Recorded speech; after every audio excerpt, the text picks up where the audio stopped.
अखिल भारतीय राष्ट्रीय शैक्षिक महासंघ लखतर द्वारा मातृशक्ति वंदना कार्यक्रम एवी ओझा बीएड कॉलेज लखतर खाते योजायो। લોકમાતા રાજમાતા પુણ્યશ્લોક અહિલ્યાબાઈ હોલકરની 300મી જન્મજયંતિની ઉજવણી ભારતભરમાં કરવામાં આવી છે।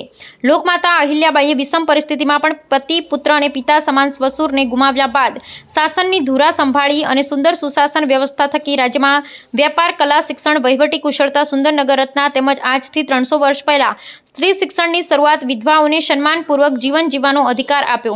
ભારતીય સંસ્કૃતિના પ્રચાર પ્રસાર માટે ભારતના દરેક ખૂણે ખૂણે અનેક મંદિરોમાં જીર્ણોદ્ધાર કરી અનેક કુવા, ઘાટ, વાવ બનાવ્યા। આવા વિરાટ વ્યક્તિત્વને દુર્ભાગ્યવશ આઝાદી પછી જનના હૃદયમાં સ્થાન નથી મળ્યું। આજથી જ વિશ્વ મહિલા દિન નિમિત્તે અખિલ ભારતીય રાષ્ટ્રીય શૈક્ષિક મહાસંઘ દ્વારા પુણ્ય શ્લોક અહલ્યાબાઈ હોલકરના જીવનને કેન્દ્ર સ્થાને રાખી ભારતીય નારીને પ્રેરણા આપવા માટે માતૃશક્તિ વંદના કાર્યક્રમનું લખતર ખાતે આવેલ એવી ઓઝા બીએડ કોલેજ ખાતે આયોજન કરવામાં આવ્યું હતું, જેમાં ભાવનાબેન વ્યાસે મહિલાઓની સાંપ્રત સમયમાં ભૂમિકા બાબતે પાથે પૂરું પાડ્યું તથા અરુણાબા વાઘેલાએ માતૃશક્તિના વિવિધ સ્વરૂપો અને જવાબદારીની વાત કરી, જેમાં તાલુકા મહિલા ઉપાધ્યક્ષ ચેતનાબા ડોડિયા ઉપસ્થિત રહ્યા। યોજાયેલા કાર્યક્રમમાં જિલ્લા અધ્યક્ષ રણછોડભાઈ કટારિયા અને ગજેન્દ્રસિંહ ઝાલા, ડિરેક્ટર એવી ઓઝા બીએડ કોલેજની વિશેષ હાજરી રહી। Bureau report Jayendrasinh Jhala.